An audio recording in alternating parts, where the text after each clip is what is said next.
जब कभी हम हायर डायमेंशन के बारे में सोचते हैं तो हमारे मन में कई सारे सवाल आते हैं।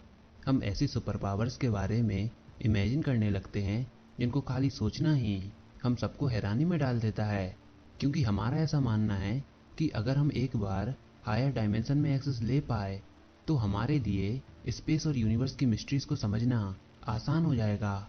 और जहाँ तक हम हायर डायमेंशन को समझने की कोशिश करते हैं तो हम सब यही पाते हैं कि यूनिवर्स में जितनी भी डायमेंशन हैं जिनको हम जानते हैं और जिनको हम नहीं भी जानते, वह सब यहाँ पर एग्जिस्ट करती हैं। बस फ़र्क इस बात का है कि हम हर एक डायमेंशन के बारे में कॉन्शियस नहीं हैं, हम सारी डायमेंशंस के बारे में अवेयर नहीं हैं।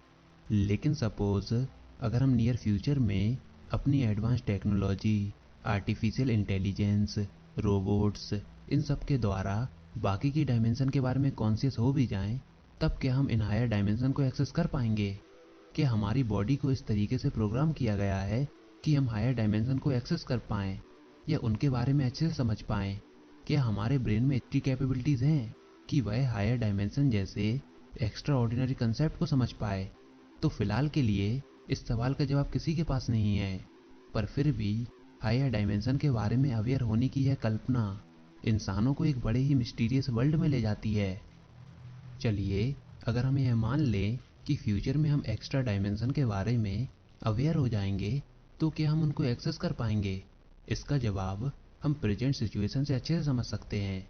एज वी नो, हमारी बॉडी को इस तरीके से प्रोग्राम किया गया है कि हम 3 डायमेंशन को एक्सेस कर पाएँ, पर इसके बावजूद भी हम एक एक्स्ट्रा डायमेंशन के बारे में जानते हैं, टाइम, जिसको हम बोलते हैं 4th डायमेंशन। यानी कि हम 4th डायमेंशन के बारे में अवेयर हैं, कॉन्शियस हैं, हम टाइम के बारे में काफ़ी कुछ जानते हैं, यानी कि हम 4th डायमेंशन के बारे में भी काफ़ी कुछ जानते हैं। लेकिन इसके बावजूद भी हम इसको एक्सेस नहीं कर सकते।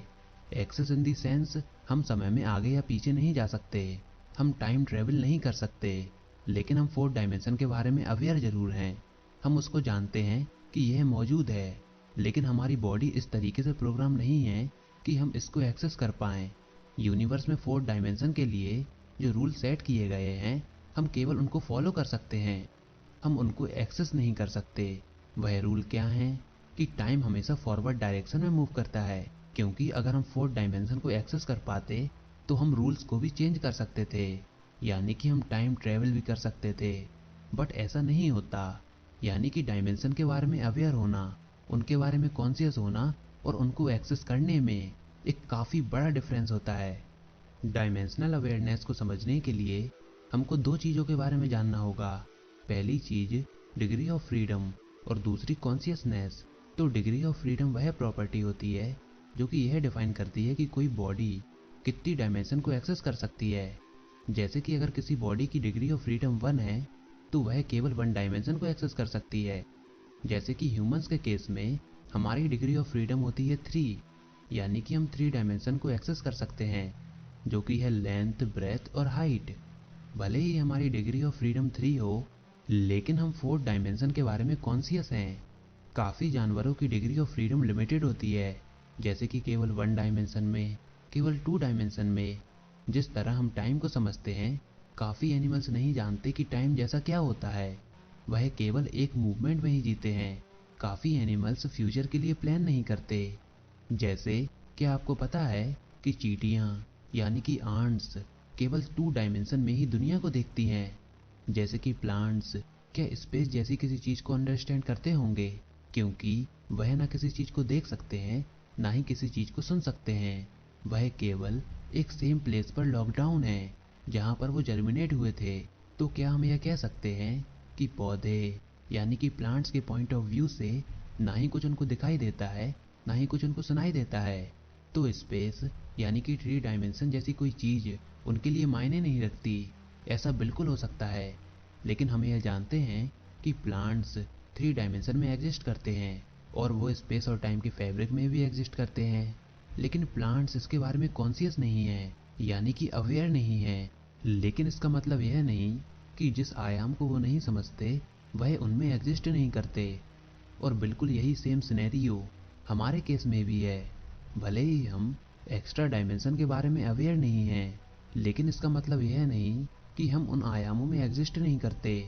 जैसे अगर मैं आपसे कहूँ कि इस समय हम सारी डायमेंशन में मूव कर रहे हैं। जब कभी हम अपनी लाइफ में किसी भी तरीके का डिसीजन लेते हैं तो उस समय हमारी मूवमेंट फिफ्थ डायमेंशन में होती है। इसको अभी हम आगे समझेंगे। तो सबसे पहली बात, डायमेंशंस को समझने के लिए हमारे पास एक काफ़ी यूनिक तरीका होता है, क्योंकि हमारा ब्रेन एक्स्ट्रा डायमेंशन को इमेजिन नहीं कर सकता और ना ही हम एक्स्ट्रा डायमेंशन को विजुलाइज कर सकते हैं। तो हम क्या करते हैं कि जिस भी डायमेंशन के बारे में हमको पता होता है हम उसको एक सिंगल एक्सिस में बदल देते हैं, और जिस डायमेंशन के बारे में हम अवेयर नहीं होते हम उसको अपोजिट एक्सिस में प्रेजेंट करते हैं। इस तरीके से हम एक्स्ट्रा डायमेंशन को किसी भी पेपर पर ड्रॉ कर सकते हैं। इसका सबसे अच्छा एग्जाम्पल है टाइम को समझने में। तो अभी हमारी नॉलेज यह कहती है कि अगर हम एक सिंगल पॉइंट लें तो वह जीरोथ डायमेंशन को रिप्रेजेंट करेगी। अगर हम उस पॉइंट को किसी एक डायरेक्शन में एक्सटेंड करें तो वह फर्स्ट डायमेंशन, दूसरे डायरेक्शन में एक्सटेंड करें तो वह है सेकेंड डायमेंशन, और अगर हम लेंथ, ब्रेथ और हाइट का एडिशन करें तो वह होगी थर्ड डायमेंशन।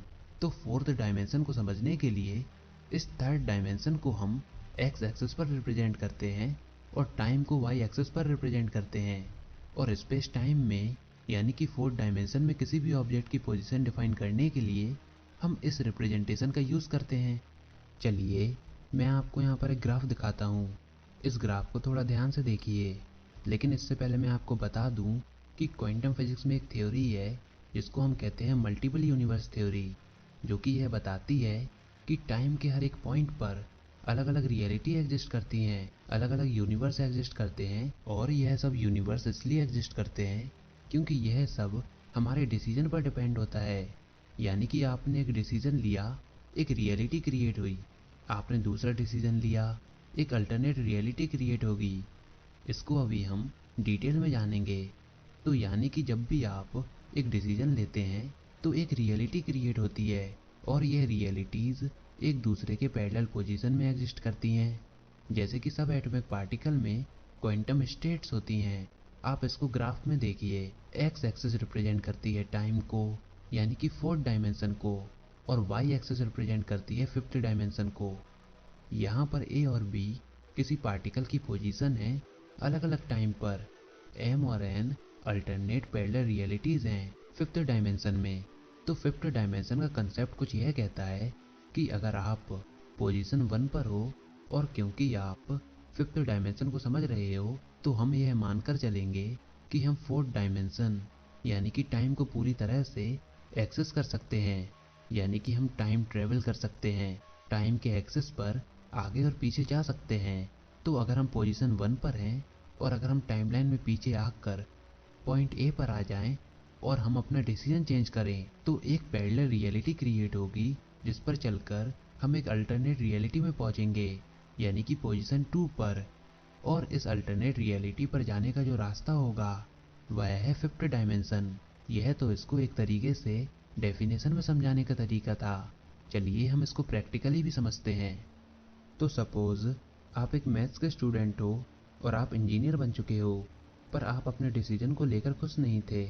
आपका मन क्या था कि मैं बायो लूँ और डॉक्टर बनूँ। तो नॉर्मल दुनिया में तो यह पॉसिबल नहीं है कि हम टाइम में पीछे जाकर अपने डिसीजन को चेंज करें, पर हमें यह मान लेते हैं कि हम फोर्थ डायमेंशन को एक्सेस कर लेते हैं और अपनी लाइफ के उस पॉइंट पर जाते हैं जहाँ पर हमने यह डिसाइड किया था कि हम बायोलॉजी लेंगे या फिर मैथ्स लेंगे।